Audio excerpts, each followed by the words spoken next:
Good afternoon. I'm Gina Sapiro. I'm the Dean of the College of Arts and Sciences and a professor of political science. I'd like to welcome all of you to the final BU's Road to Washington program. This is a series that was designed by the College of Arts and Sciences and the College of Communication that began sometime in the middle of the spring to provide insight into the election year for BU's faculty, staff, students, and alumni. And we have been very fortunate throughout this season to have a number of our experts from the faculty in both the College of Arts and Sciences and the College of Communication. And our usual drill is for us each to make a few comments as befits the time, and then to open up for discussion. Before I get to that, let me say that our conversation today is also being streamed live through the Alumni Association's Ustream page. So a warm welcome to anybody who is viewing from across the country or across the world in real time or later time. If you'd like to participate in the discussion via Ustream, simply share your questions on the page's wall, as the page is being monitored and the questions will be relayed to our panelists, and so we can get questions later from here in the room and off in online land.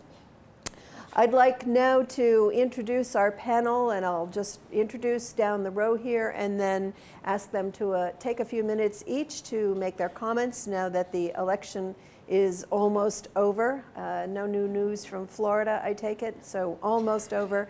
And then I'll conclude and we'll open it up. We have here just to my left, Graham Wilson, who is a professor of political science and the chair of the Department of Political Science in the College of Arts and Sciences. He specializes in American politics and business and government. Wilson has published 9 books and has authored numerous articles and chapters in edited volumes. His work focused primarily on interest groups, especially business, and their relationship with government and policymaking. He has also published extensively on the relationship between bureaucrats and politicians. His teaching, like his research, crosses the customary divide between the study of American politics and comparative politics. In the middle, I'd like to introduce Professor Randall Ellis, who is a professor in the Department of Economics in the College of Arts and Sciences, specializing in health economics. He joined BU in 1981 after earning degrees from Yale, the London School of Economics and Political Science, and MIT. Dr. Ellis's interests include health economics in both developed and developing countries, with particular interest in how incentives affect consumer and healthcare provider behavior. He's an associate editor of the Journal of Health Economics and serves on the board of directors of the International Health Economics Association and the American Society of Health Economists. He assisted in the development of the diagnostic cost group payment formula used by the US Medicare program and used in many countries around the globe. His recent research has been on risk adjustment, provider response to the reimbursement system, optimal health insurance, health plan competition, the economics of mental health, health demand modeling, and the cost effectiveness of cancer screening. And finally, at the other end of this row is Professor Tammy R. Vigil, who is an assistant professor within the College of Communication. She's taught courses on communication theory, communication research methods, oral presentation, and contemporary mass communication at both the graduate and undergraduate levels. Her own research focuses on the rhetorical analysis of political communication and popular culture. Dr. Vigil is co-author of the book, The Third Agenda in U.S. Presidential Debates from 2009, and she is a past winner of the National Communication Association's Rage Baskerville Award for her analysis of an FDR campaign speech. So as you can see, we have a panel that is filled with people with some expertise. Myself, I'm an expert in elections and public opinion. So may I turn first to Professor Wilson and then just proceed down the line and I'll finish. Graham. So the first thing to say that this was obviously a very good result for Barack Obama. He won. But not only did he win, but he lost only 2 states in the process compared with what he'd won in 2008, Indiana, North Carolina. And you can argue that both of those states were somewhat unusual wins, won by the Democrats in 2008 under almost ideal circumstances, an economic crisis, an unpopular war, an unpopular Republican president. So I think to lose only 2 states compared with 2008 is a really, really striking result. And yet this was achieved after what most of us would regard as a somewhat flawed campaign. The biggest error or the biggest setback for Obama was, of course, his poor performance in the first presidential debate. But in spite of all of that, and in spite of the state of the economy, he did well. Going into the election, a lot of people thought the state of the economy would be really damaging to him. A political scientist called Doug Hibbs confidently predicted a Romney landslide on the basis of the poor performance of personal income in the period leading up to the election. And yet, as we see, Hibbs was wrong, Obama won. Why did the economy not prove more decisive? Well, perhaps because the economy was improving somewhat, but also because the opinion polls tell us that people in general still blame Bush for the state of the economy rather than blaming Obama. Of course, Mitt Romney did blame Obama, started blaming him for the state of the economy 3 years ago when he started to run. In other words, just after the president had attempted to turn things around, but it didn't really work for him. It was a good night for women. We've seen the proportion of women, particularly in the Senate, increase. We've seen a woman win the governorship of New Hampshire, and I think that's an important development. It was generally a good night for the Democrats in the Senate, helped crucially in some places by Tea Party favorites like Akin. And as we might expect, much less change in the House of Representatives, where for a variety of reasons, including how the districts are drawn, incumbents are safer than in the Senate and safer than in the presidency.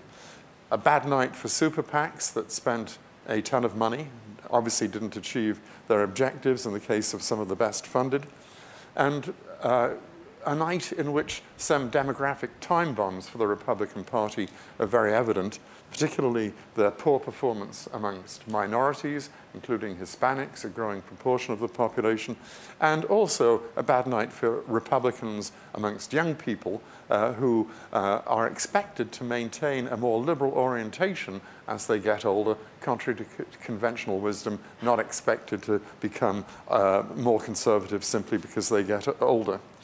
What of the future? Well, House Republicans, the dynamics haven't changed. They're still terrified of conservative challenges in the primaries. John Boehner is still terrified of being displaced from his job by Eric Cantor. On the other hand, we will have tremendous pressure on them to cut a deal with the president. And finally, and obviously this is your area of expertise, I think crucially coming out of this election, the consolidation of the Affordable Care Act, which otherwise would have been very vulnerable. Terrific. It's a delight to have a chance to talk to you about this. It's still a great time to be a health economist, and I've enjoyed the last several years. This race included 2 major themes. One was about the economy, and a second, which was reduced in vigor but still very central, was the debate over Obamacare and whether it would be repealed or revised and how it would take place. And so I just want to make a few comments about the Affordable Care Act, also known as Obamacare. And I encourage Obama to embrace that name. He will then historically get credit for it, which eventually will, I believe, arise. And then I'll spend a little bit talking about some of the challenges in terms of our tax policy and fiscal cliff that we're approaching immediately. So the Affordable Health Care Act actually was passed in 2010 and has a number of features that have already been in place, including allowing children to remain on their parents' policies, not allowing insurance companies to drop children or families with children who have serious medical conditions. So a number of things are very popular, including the expansion of coverage for prescription drugs. What was the real bone of contention is the mandate, as it has been called, that people starting in 2013 and 2014 really, will be expected to buy health insurance. It's not really a mandate, and the Supreme Court has ruled that it's really that you'll have to pay a tax if you don't purchase health insurance. So the wording mandate was included in the act because largely the Republicans didn't want to be seen as raising taxes on people, and so the mandate wording was more popular. But I think it's interesting, there were 4 states that also had voter initiatives on whether they would, the federal government could require mandates, and 3 of the states did pass those voter initiatives, and there'll be some confusion as the state has said we don't want to have a mandate, and the Supreme Court has ruled it's not really a mandate, it's a tax if you don't buy insurance. But that will be one of the elements that takes place. But I think that Florida did not pass that in a narrow initiative, but I think that overall this election will be viewed as validating and moving forward on the Affordable Care Act, and the main focus will be on trying to accommodate its many, many features. And one irony of this is that the states like Massachusetts and many of the Northeast states have been planning for creating the exchanges and other types of institutions in support of the available insurance for the population, and will be prepared, hopefully, by 2014 when those exchanges are implemented in nationwide. And somewhat ironically, the states that have been digging in their heels and resisting creating these exchanges will be the ones that will have to rely on the federal government's federal exchanges. So it'll be interesting whether they choose to accelerate their efforts at accommodating that. But clearly, health reform, it seems like it is here to stay. I don't see any reason why the Senate will want to reverse it. The main challenge may be some of the features are going to be hard to implement. I could imagine some delays, and certainly the key tax provision of raising tax on high-income people will presumably be included with all the other tax reforms that will be debated. The second major theme, though, that is really been a hot one is the economy. What are we going to do about it? And a central part of this is the knowledge that because Congress couldn't reach agreement, they postponed dealing with a long-term deficit reduction and tax adjustments. And basically, the Bush tax cuts, the 2 large tax cuts that were done in the 2000s, will expire on January 1st of this year unless the House and 2 houses agree on new language. In the past, what they've done is keep postponing that deadline, and that could happen again. But I think many people are digging in their heels and say, okay, it's time to deal with this in a more fundamental way rather than just keep postponing it. But those do include a significant increase in tax rates. I believe people are using numbers like 3 or 4% of GDP. But in preparation for this talk, I wanted to remind people that all it's doing is returning to the tax rates that existed under President Bush. And importantly, I think people don't pay enough attention to the long-term trend in tax rates. If you look at corporate income taxes, back in World War II and the Korean War, they were 6% of our gross domestic product. 6%. They were down to 2% under George Bush, and they've been decreased to 1%, less than 1% of our economy for corporate income taxes. So clearly, it wouldn't seem like a disaster to return to 2% or some more modest number. The federal income tax has been as high as 10% in 2000 and is now down to around 6%, and so it would also increase by a modest amount. Now, I don't favor jumping back to the rates that they were in 2000 or 1950s, but it's just a reminder that these are not exorbitant, crazy tax rates. They're merely a return to what was the norm 12 years ago. And then the last example, which got surprisingly little play in the run-up to the election, is that there's as much money raised through all the social insurance and the Social Security tax, the Medicare tax, both the individual and the employer contribution. That is as large a fraction as our corporate, or both much larger than the corporate, but larger than the federal insurance tax rate. So we pay on average 6.6% of our GDP. That number has barely changed. So we shouldn't be just focusing on the federal income tax or even just the corporate, but add in the Social Security, Medicare tax when you get a picture of the total tax burden. And I think that that's a key issue that will have to be addressed in this fiscal cliff that we're approaching in January. Well, welcome. I don't know how many of you are sort of having the same problem I'm having, but about a day and a half after the campaign is now finally over, and I think we're now a day and a half officially into the 2016 campaign, I'm sort of suffering a little bit from presidential campaign hangover, I think, because I spend so much time, as someone who's very fascinated by political communication and pop culture and the influence of media, I tend to be exceptionally saturated into this world, and I think we all are anyway.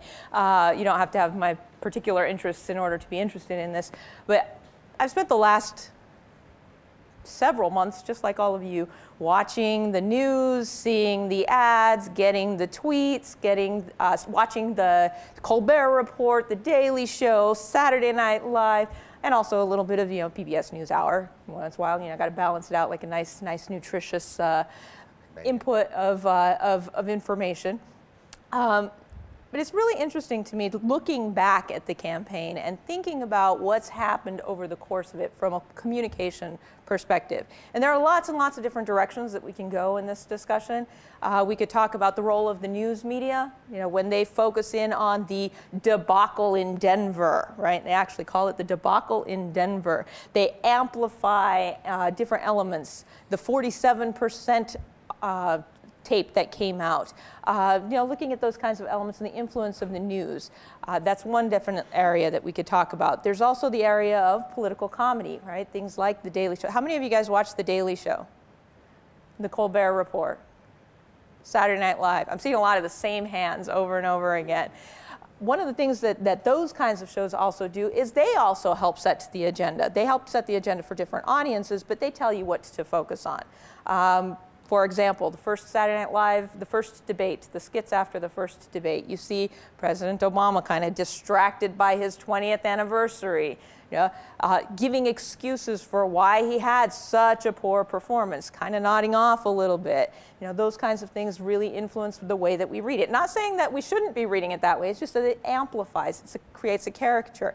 In the second one, finishing the town hall debate, the Saturday Night Live skit, with the nice mic drop, right? Like, I'm all done, I did my job, I'm dropping the mic and walking off kind of idea. Again, showing an interpretation, giving you a way to read. If you saw the debate, if you didn't see the debate, it just gives you an interpretation. So that's another level of influence. Twitter, watching the Twitter sphere explode every time any event was going on. Each of the debates, the election night, whether you were pro-Romney or pro-Obama, there were tons and tons of memes out there. I have to admit, I was kind of a little bit of I have a soft spot in my heart for the @PaulRyanGosling tweet. That was kind of a fun one. But again, setting an agenda. Even though it's pop culture and it seems like it's all in good fun, it sets an agenda, it tells you what to think about, it has a different kind of influence. There was tons and tons and tons of communication that occurred throughout.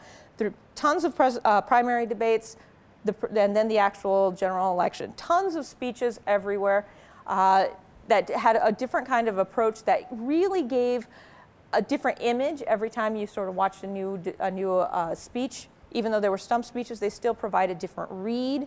It's really, really kind of an interesting thing to do. I will say, though, my one quick interesting analysis, if you will, a little minor analysis, rhetorically, is that the one thing I was struck most by at the end of the whole thing, did you guys watch the victory speech? Okay, how many people watched the victory speech? I saw a few nods. Okay, if you watched the victory speech, my reaction, and I don't know if you had the same reaction to this that I had, but my reaction was, finally we hear the Obama of 2008. None of his campaign speeches sounded like that. But all of his 2008 campaign speeches sounded like that. And I think that was really a moment of a restoration of hope for future. So all of those folks who were sort of like, yeah, I'll vote for Obama because I don't like Romney, or I'm voting for Obama because I still have a little bit of hope. I think that particular speech really sets a tone that allows for some hope to be driven back into the population. Everybody's not everybody. There were people who were happy with the win. Right? A lot of people who were happy with the win, but I think even more happy with that speech to complement the win. So we can talk about a whole lot of other ideas. I don't want to take up too much time on it. We want to get to your questions, but just a ton of communication going on throughout this that was very influential in a lot of different ways that we can talk about at more length later.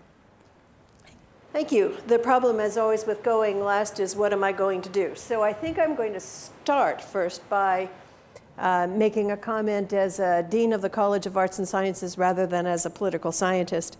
And I think one of the major things that, that this election showed is that we are absolutely right to require our undergraduates to have at least a couple of years of mathematics and statistics.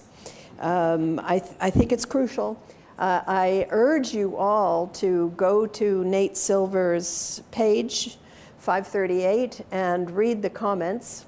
You know, if you look over the last couple of weeks, what you find is a whole bunch of people who are sure that Silver is biased because he was going way against objective polls like Rasmussen and Gallup. And you know, they don't trust what he was doing. And then in the end, what you have now is probably, well, this morning it was up to 2,000 comments at the bottom of Silver's page, with Democrats, lunatic Democrats, basically saying, Nate, thank you kept me from jumping off the roof, or, you know, if it weren't for you, I would have shot myself, or, you know, on and on, that Nate was the life raft for Democrats across the country. And the reason that I say that I think it's a very good thing that at least some of us are insisting that our students get some good education in mathematics and statistics is it's fascinating to see how few people really understand what any of that was about, and even where he has an explanation of what he's doing and the poll aggregation and so forth, to understand what probability is. If any of you are still having trouble understanding what it meant when he said that there was an 81% and ultimately on the last day a 91% chance of Obama winning, as somebody put it to me, you have to translate that to a game of Russian roulette, right? The chances are if we held the election 100 times today, how many times would Obama be likely to win? And the answer on the last day was 91 out of 100. The people who saw that as a life raft, as I was talking in class today, you have to understand it in a Russian roulette way. Let's say you fired a gun at your head 100 times. The same thing would mean you'd only blow your brains out 9 times. Those 9 times exist. What probability means is that stuff happens. So trying to understand what was going on. But what I found really fascinating, actually, was there was a very interesting discussion going on across the country about the nature of public opinion, the nature of public opinion of polls, and the nature of these aggregator polls. And it was actually the first time I saw any public discussion at all where I think there was a serious discussion and debate about what these things mean. So that's the first. The second is moving to how nice it is to study social science, is one of the remaining questions that those of us who do electoral politics have to look at, and we look at this regularly, is if you look at the models of election prediction that were designed much earlier this year, in some cases even before the nominating conventions were held and we knew exactly who the candidates were. The original predictive models that are based not on the recent public opinion polls, but on economic indicators, on incumbency, on where the parties have strength, they had been saying for a long time that the Democrats were likely to win the presidency again.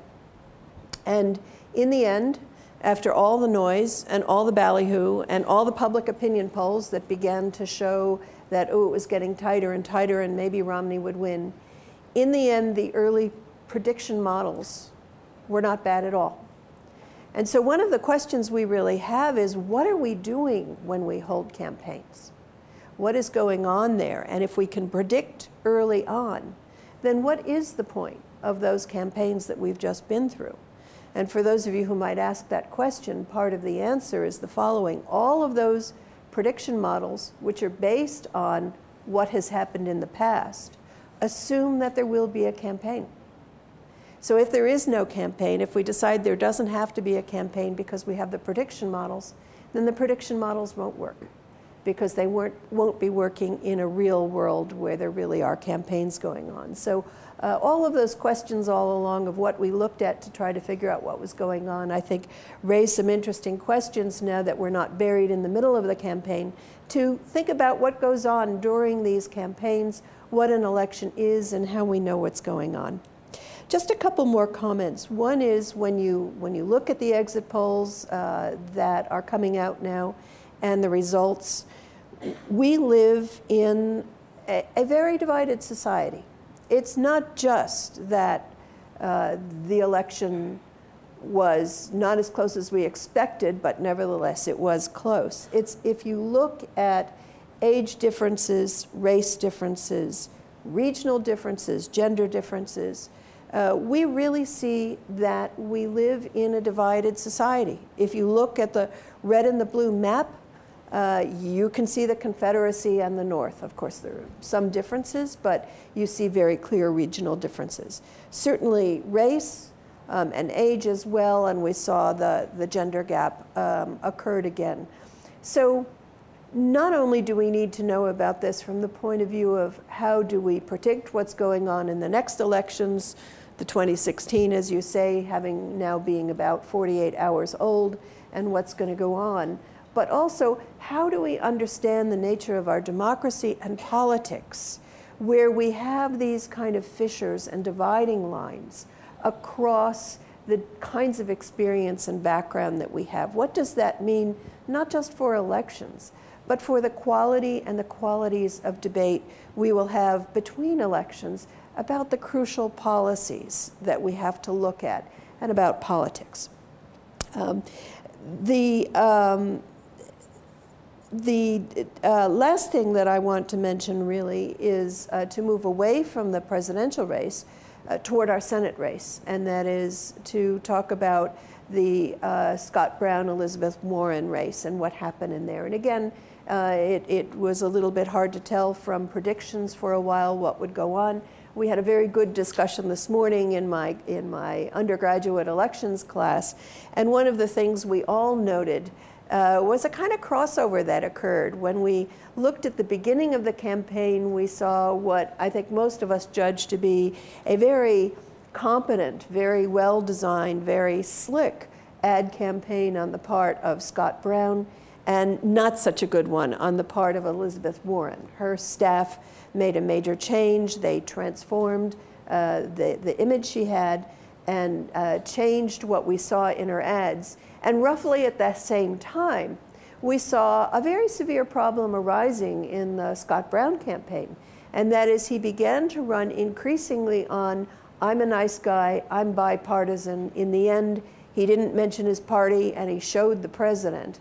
But at the same time, his ads and his demeanor in debates and so forth became more and more nasty. He had some very unfortunate occurrences in his campaign, going off the reservation, as it were, would be the way some people might describe it. Very offensive kinds of acts. And so in the end, if you talk to, say, moderate Republicans, even at the end, that campaign became somewhat embarrassing for his own base, where Elizabeth Warren's got stronger among hers. So I think we should make sure, because that's a very interesting race, that we not just stick to the presidency, but also the other races that occurred. So I think I will leave it there. We will open it up for questions and discussion, either online. Those of you online, please write in your questions and somebody is following. And for those of you who are here in the room, please raise your hand, and we have a couple of roving mics, and people will come find you so you can ask your questions. Hands, please. We have one here.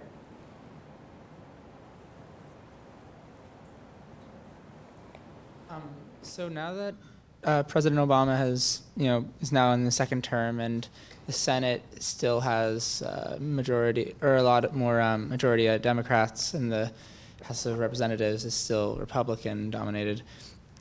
And the fiscal cliff is right around the corner. How do you, and Boehner has said that he wants to try to find this compromise with Obama, but Paul Ryan still has this celebrity status in the Republican Party. How do you think that's going to play out in forming this kind of compromise to either, like in response to the fiscal cliff, and how party politics is going to work there? Well, I think it's a fascinating situation to watch, partly because people have taken fairly clear positions. I mean, the president has said, including in the negotiations with Boehner in 2011, that he really wants an increase in tax rates for very high income groups. Boehner has said even yesterday that he is opposed to raising tax rates. The apparent compromise is to talk about raising revenue, but one of the ways that he says he'll raise revenue is through getting economic growth, which is more or less no change. Of course, there was during the campaign extensive discussion about closing tax loopholes, which would also raise revenue.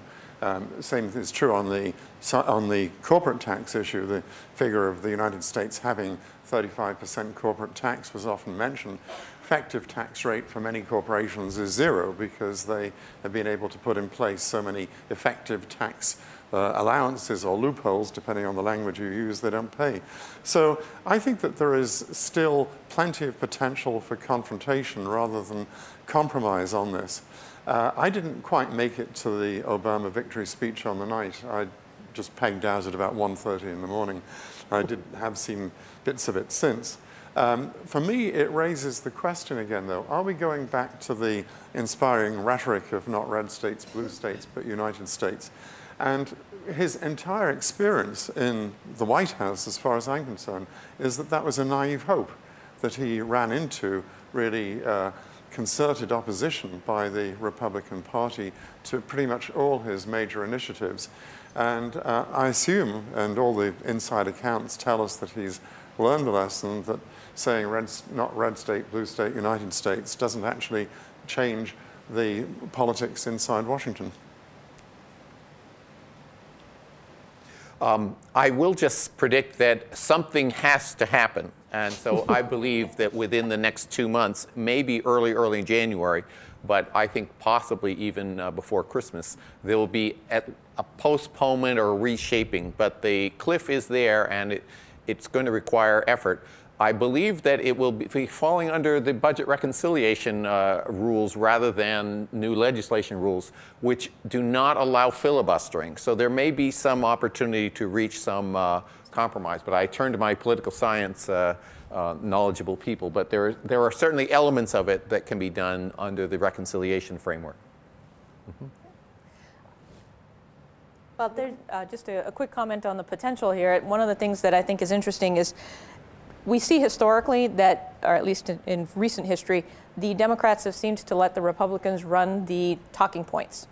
That happened in the campaign, that happened in the conversations prior to the campaign. With the win, Obama actually has the chance to run the dialogue, to actually be able to push the Republicans rhetorically into a compromise. Whether or not he'll actually do that will be something to watch, because he can actually control the message. Now, the choice to control the message, that'll be a big question, whether or not he does that.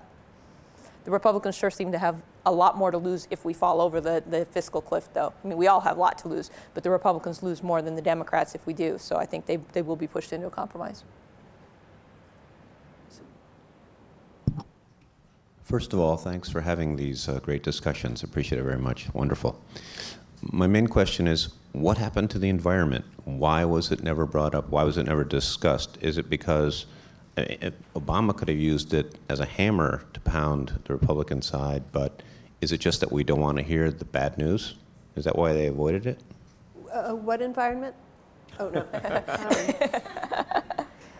You know, the question for any policy they raise is, first of all, do they have people on their side? And second of all, is it something where they can leverage it to votes cleanly enough that it won't hurt them, that there are people who disagree? And all the solutions are very controversial.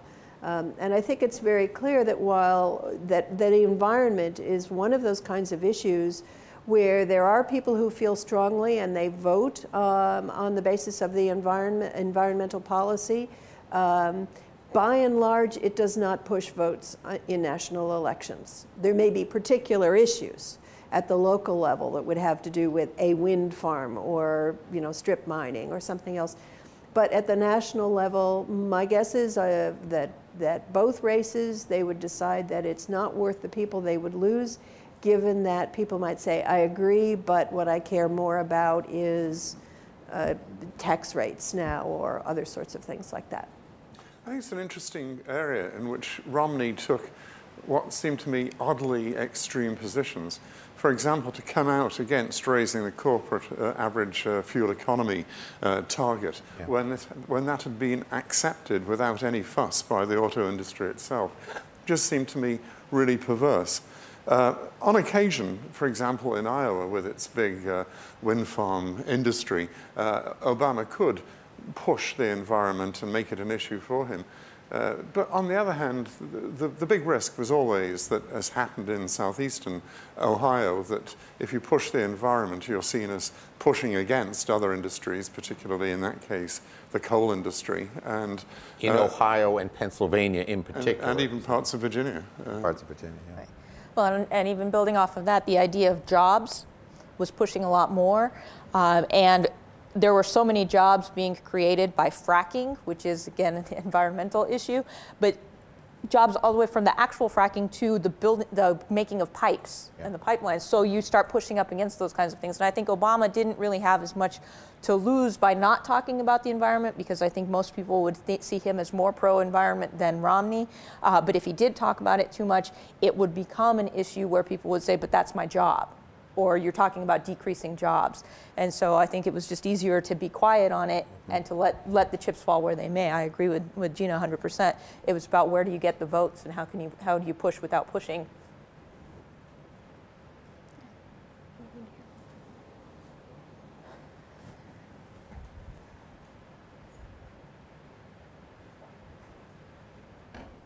Thank you. Could we get a little clarification on the $761 billion that was either taken out of Medicare or that was actually savings as they talk about it? It seemed to be a confusing point during the debates and during the discussions. Thank you. Here's my understanding.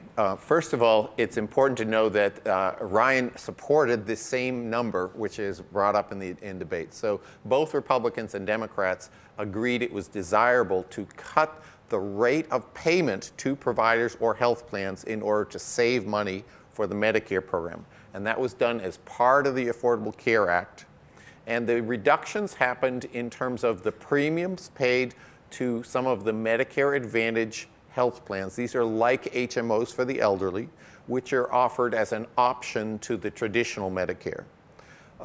And so that was one area. And the second area were cuts in the prices paid for certain procedures and laboratory tests among traditional Medicare. Those are the two ways that sizable savings were built into the Affordable Care Act, and those were used partly to guarantee that the overall act would be budget neutral, or actually it was slightly positive, favorable of reducing the act.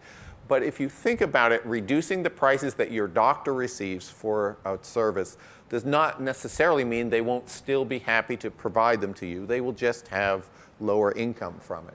And the Medicare rates are well above Medicaid rates, and they're a little lower but on par with commercial payment rates. And these were areas that have been identified as overpaid procedures. That's why they were targeted for these reductions. But I think it's unfair to say they were cuts in Medicare benefits. They were just cuts in the prices that Medicare pays to doctors and clinics. And that's why I think it's a very desirable thing, and it also extended how long Medicare officially will exist before it goes into the red.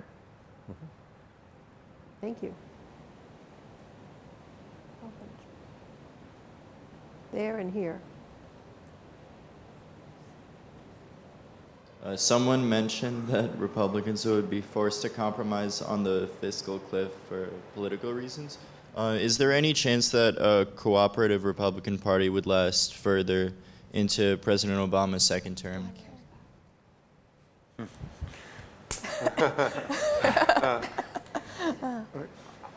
I think that in the balance of power in the negotiation lies with the president. I don't think anybody seriously thinks that the result in the House of Representatives is more of a mandate than you get from the presidential election.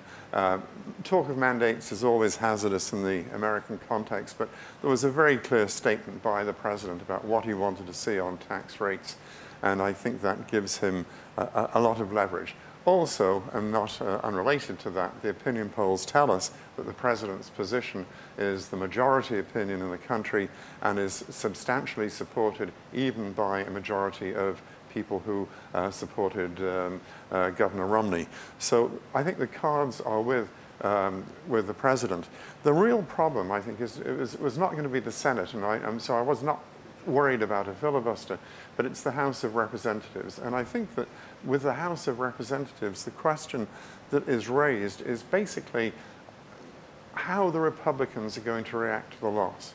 Because I think that to say, okay, we'll cut a deal, if that deal involved raising tax rates, would be, in effect, to accept that the Republican Party had to pull back from its love affair with the Tea Party and refocus in a moderate direction, just as the Democrats with Bill Clinton in the early 1990s made that determination. But that is asking a lot, and there will undoubtedly be a big chunk of the Republican Party in the House that will say, over our dead bodies, and there will be plenty of threats that any Republican who voted for such a compromise would face a more conservative candidate, well-financed in the next primary election, which is not going to be in 2016, it's going to be in 2014, so the clock is ticking even louder than we said before. So I think it's still going to be very difficult to pull off. I think it's interesting to think about what the electoral pressures will be, and I don't see a clear direction. The Tea Party did not do well this time, and so they could look around and say, maybe we need to go into a different direction. Incumbents did well, okay. I don't know what the learning curve of Sheldon Adelson and the Koch brothers is, and how much they like stimulating the national economy by spending a lot of dollars in campaigns and not getting anything out of it. But I think we'll see people, there's going to be a lot of district by district judgment about where are they and what are the pressures and what's likely to go on there. And I think with respect to the kind of bargaining and negotiation you often get in the House, the members and the president's people will be very aware of what the situation is, because as much as we joke about the beginning of the 2016 campaign, the 2014 campaign surely has begun.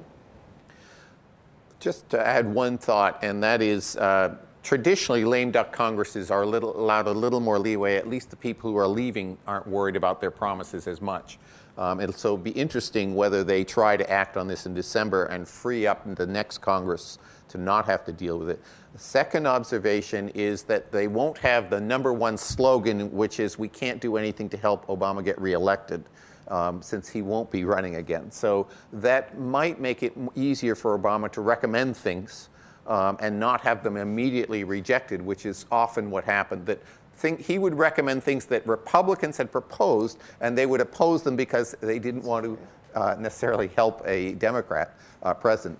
And my last comment is there is a lot of room for compromise on this fiscal cliff, because the starting point is taxes are going up by about 4% on average across many different people. So they can all be competing for how much we reduce taxes relative to that. The harder part will be the cuts in spending, which are quite across the board, and that's where there's a lot of contentiousness about how they're going to compromise, I think.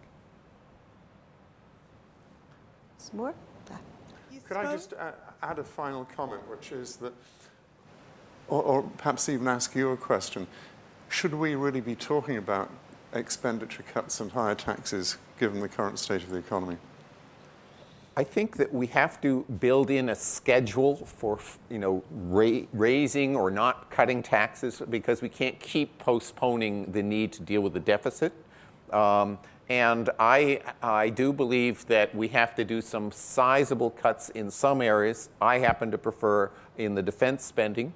And so having that also be starting point, a major cut, and then negotiating up from there may be easier than returning to normalcy and then trying to cut some of them. The social programs, I think that the current schedule of the fiscal cliff is across the board percentage reductions, which would be disastrous because many of them are much easier to reduce than others. And no business, no rational budget manager, including all of you, would want to be told, okay, you have to cut 10% on everything. You would want some ability to choose where you would do those cuts. You spoke earlier of a victory for women, with such as New Hampshire having its first female delegation and a record high for women in the Senate. Yet at the same time during these races, we saw some extremely troubling comments about women. Yes. For one thing, in the Kirsten Gillibrand Senate race, during the debate, they asked both candidates if they had read 50 Shades of Grey. And issues like that, and especially the rape comments, were sort of trivializing for women. And I'm wondering where you see the direction for women in politics going, as we at the same time have record high women in politics, but sort of a lesser treatment of them than their male counterparts at the moment. I see really some countervailing trends on issues of women in politics and gender, and broaden it out to gender and sexuality issues that are really very interesting. It clearly has become much more normal for women to be active in politics. It looks so very different from the way it looked when I was younger, that women running for office, they have a good chance and so forth. We've had a lot of cultural changes. I think a lot of us thought we had had more cultural changes than it ended up we had. The issues on gay marriage, for example, what we just saw would never have happened some number of years ago. And part of that is a general cultural change, and part of that is a demographic change, a culture change that's taking place with generations. It's hard to know exactly how broad and what was going on with those particular comments. I have a feeling that some of us overestimated how much cultural change there had actually been across the board, and one of the things about social media or the ability to watch news programs that are really biased in your direction, whether it's Fox or MSNBC, is that whereas before perhaps we all thought, well, the world we live in, people think a lot of different things, and you know, I have to be careful about what I say.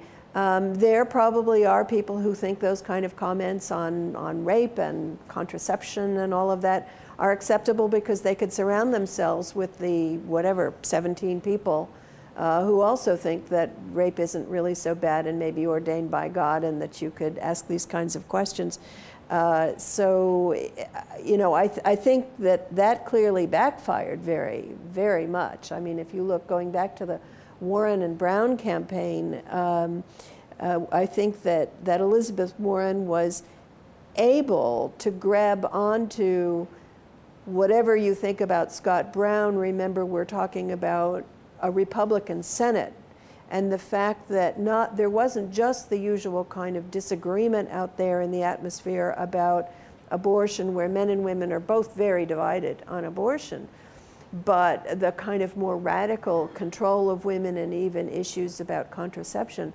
I have a feeling in this state that what ended up happening was a number of women, even who might have voted Republican, in the end said, whoa. And I certainly know people my age who remember when we talked about contraception and some of these issues, were shocked that we were talking about these things again that we thought we left a quarter of a century ago. So hard to tell, but I think, you know, those few comments really, really made a huge difference.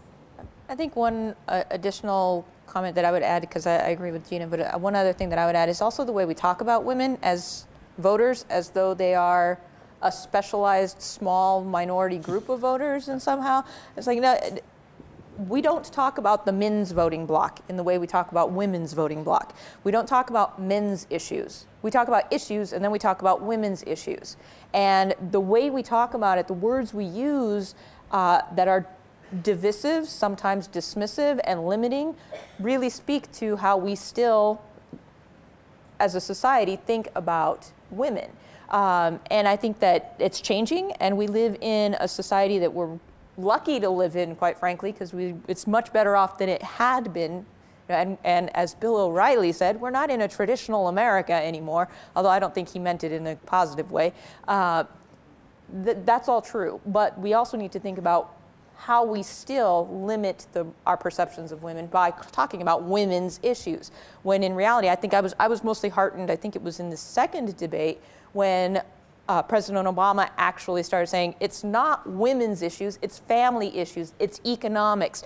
You know, equal pay for women isn't a woman's issue, it's an economy issue. And I think it isn't until we really start talking about those issues in a broader sense and that we can actually just talk about issues that I think that'll make a change. Of course, then there's Karl Rove, who says we're not in a white society anymore, we're in a society where people want stuff, but that was different. Oh yes, all the coded language is just amazing and to me stomach turning, but that's my perspective. If I was a Republican strategist, I would be very worried about the gender gap. Yes. If I was a Democratic strategist, I would be worried about the gender gap. Yes. And what I mean by that apparent nonsense is that for the Republicans, doing better amongst female voters is tremendously important. But I think if the Democrats want to consolidate their position, and this was, after all, a close outcome, they also need to ask themselves why they are not selling to men in the same proportion, in the same way that they sell to female voters.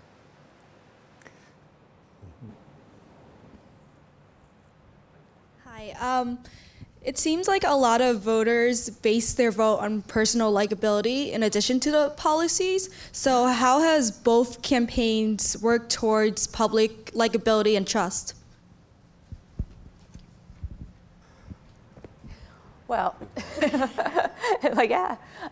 So likability and trust, a lot of it is built by, using the media in different kinds of ways, photo ops and those kinds of things, the way that they speak, the stories they tell. For example, Bill Clinton, I think it's really Bill Clinton brought to the forefront the whole idea of telling the story of the person that you met on the rope line.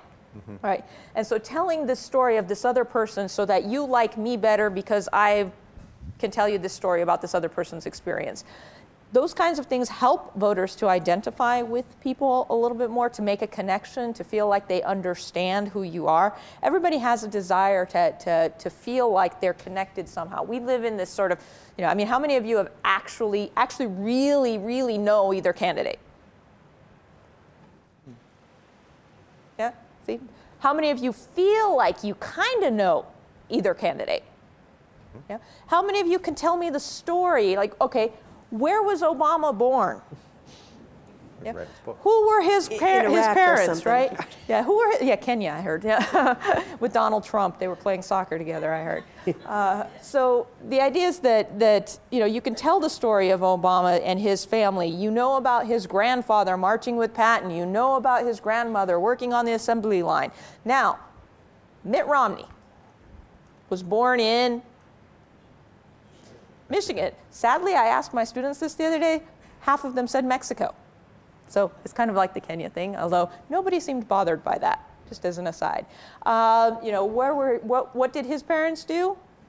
You've got some of that story, probably not as well entrenched as the Obama story, because he didn't tell it quite as well. But why do they tell those stories? So that you could feel like you know them, so that you can relate to them.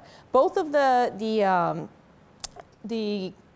conventions, the speeches around the conventions were about getting you to like these people. I think it was Ann Romney who talked about eating tuna and having the ironing board be their dinner table. Well, okay, this is somebody, her husband made $20 million last year. Why would she tell you about that? Because she wants you to relate to her. Why is that the case? Because people are moved by this connection. People do want to feel like their leaders know them and know their experience and are going to make decisions based on that experience. So I think it's important, and there's a lot of time and a lot of effort spent on making those connections.